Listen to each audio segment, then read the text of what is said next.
This is a podcast by WellHouse Church, where we talk about what it's like to be a Christian Monday through Saturday, to live as a person of faith in a culture against faith. So let's talk about what community should look like. Yeah, it's a hot topic. It is. I mean, we spent all last week talking about community and this idea of community and how it originated with Christians. Yeah. And how society has taken this idea of community and said, you know what? We can find this thing that you guys are talking about better than what you guys offer. Yeah, absolutely. So essentially, where we left last week was church has done a crappy job at building community. But we see... Yeah, and sustaining community. But we see in the text in Acts 2 what biblical community should look like. Yeah. And what Christian community should look like. The hard part about this conversation is that the way in which culture is using this word, they got the word from us. Right. The word is technically fellowship. Right. They got that and its idea and practice from us. Yeah. But what happened was we didn't live it out the way the text said we should live it out. Right. And so people started trying to take it and make it their own. The hard part about that is that what it ended up as, unfortunately, looks more like community than what we provide, but it's still not what the biblical text records what community should be. Right. These idea of community groups or community pages or followings or these kinds of things, podcasts now are huge about having a podcast community. Yeah. That does not look anything like what this text looks like. Right. And so, but yet, people love being a part of these podcast communities. So what does that mean? It means that if we could give them genuine community, they'd be dissatisfied with partial or limited community. And so WellHouse, if you've been around WellHouse very long, we love this text. It is the text, one of the main texts through which we built our identity. And this is Acts chapter 2, beginning in verse 42. And I love this because this is the first expression of the early church. Now remember, in the story of Acts, the Christians are being persecuted. Yeah. Christianity is not the way it is today. Nope. You can be a Christian and actually you're like at the top of political, social chains most of the time. It is a point of power. Yeah, because the church has become a point of power. Yes. The fact that the church basically has lobbyists, which we're not allowed to call them that for tax reasons. But that's what they are. But that's what they are at Washington, says that the church is a powerful institution. Yes. That's a problem. Yes. That's a big problem. That's not what... I mean, think about it. Jesus did Jesus things, right? He would go to powerful people, and he met with powerful people.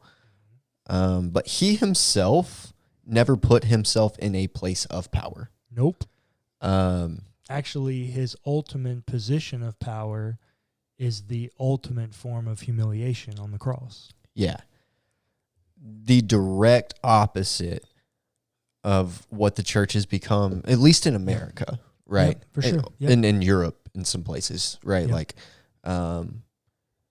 that is the direct opposite of what we are today. Yeah. And that's just, yeah, you're right. That's a problem. Yeah, it's a big problem.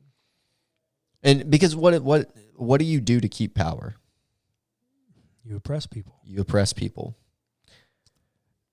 Jesus didn't oppress people either, right? Yeah. Like, and that is, and we talk about this all the time, right? That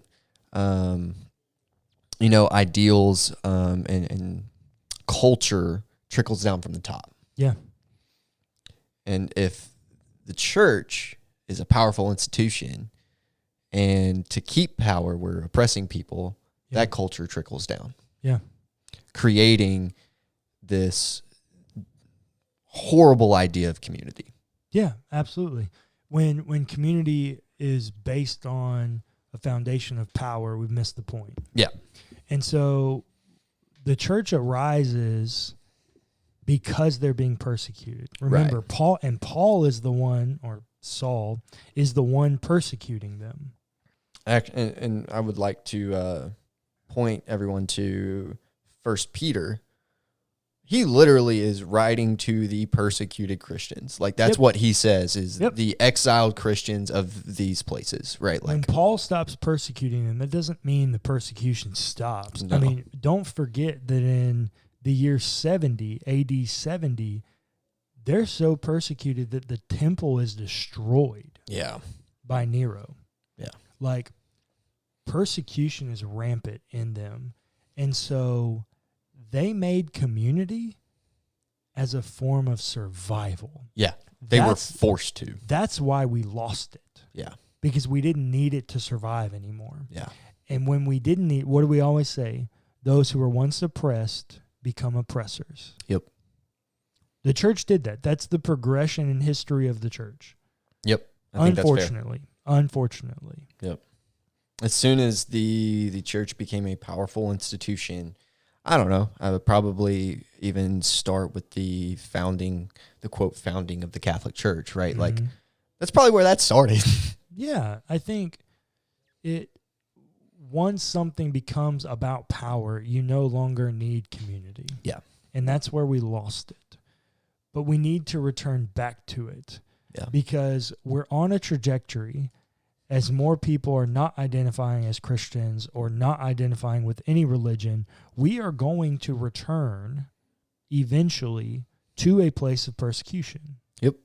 History repeats itself. We're headed on that track if we don't do something different. Which,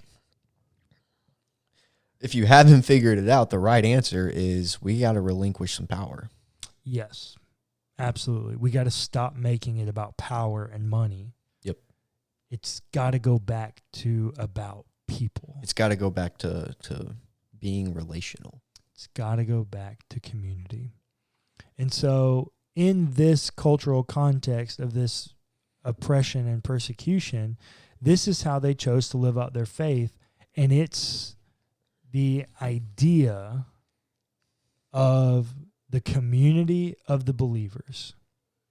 And it says, all came upon everyone. This is Acts 42. This is the first church gathering. Yep. They devoted themselves to the apostles' teaching and fellowship, to the breaking of bread and the prayers. If you come to WellHouse, that's what you get every week in our gatherings. Every week. We serve food, we fellowship, we break bread together, we pray, and we devote ourselves to the teachings. Yep. That's what we do every week. If you haven't been to one of our gatherings, what it looks like is we join, we hang out for a bit, we pray over the food, we eat. Eat some food. We eat. If there's one thing WellHouse does well, We eat. we eat. We like to eat. Yep, we eat well, And we provide it for you. yeah, It's one of the things we think that's about community, and so we provide the meal. the sustenance. Yeah, I was going to say that. But exactly, we pray over the food, we eat, we fellowship some more. We sit down to watch the story. We discuss the story, which is a part of devoting yourself Devoting to yourself to the but teachings. also is a part of fellowship. Yep. And then we pray some more. That's our gathering. But as they're doing this gathering, and those gatherings are formational and transformational, verse 43 says, all came upon everyone. Yep. because many wonders and signs were being done by the apostles. And all who believed were together and had all things in common. Now, let's talk about that. That word common, it's not a great translation. Because what it leads someone to believe is that word means that you got to look like, smell like, and talk like the rest of them. Yeah, that's not what that is. It's not what it means at all. The word is actually a play off of the word fellowship. The Greek, it's koinonia and koinos. Those are the words. And you miss it when we do it here, but it's not that they have all things in common. It's not that they think. They're not doing groupthink. Yeah.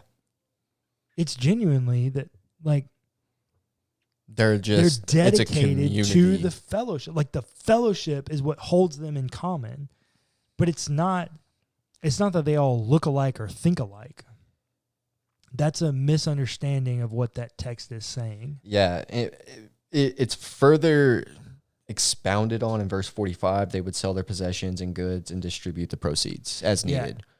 To who? To those who needed it, right? Yeah.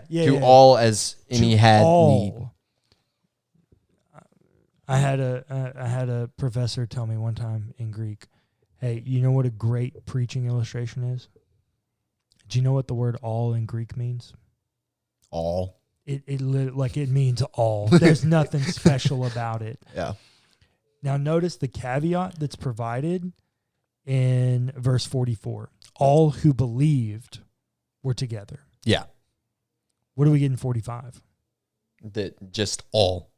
To all as any had need. Meaning even those who didn't believe. Yeah, it's not about me and belief and taking care of those who believe like me.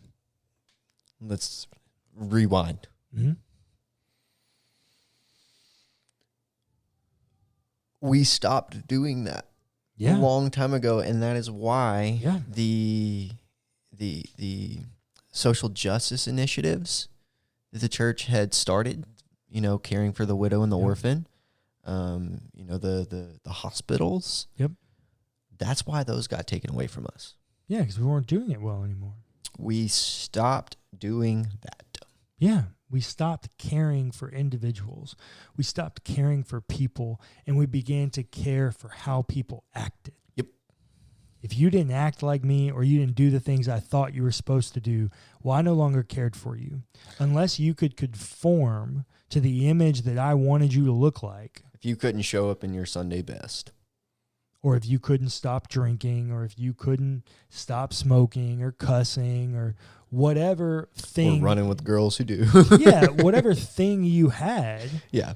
If you couldn't conform to who we were supposed to be, quote unquote, you got booted out. Yep. And one, that's not Jesus.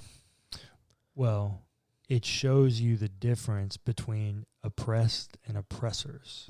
Oh, those that's who a good are way. oppressed understand that they need each other. Yeah. Those who oppress don't need anyone except themselves. That's the difference. That you can point back in church history and go, that's the moment. Yep. Because when you begin to see community fade and die, you know that it now has become about power. Yeah. Yep. That's what it is. Yep. It's no longer about the individual. Yeah. And what happens... Oh, go ahead. I'm sorry. No, I was just going to say there seems to be a trade-off. You cannot have power and be caring for the individual. Correct. Well, you could, but not the way that... It is very difficult to hold that balance. Well, remember, so like this is kind of a loose example, but it's harder for a rich man to get into heaven than to get a camel through the eye of a needle, right? With money comes power, right? And so if the church has power, it is an extremely difficult task to still care for the individual and still hold power. Yeah. Well, and that... Because it means giving of yourself and stepping down, right? This idea of restorative justice that we see in, all throughout the Old Testament. you literally have to step down Yeah. to care. And you can't hold power. You legit cannot hold power. Nope. When you're stepping down to care for the individual.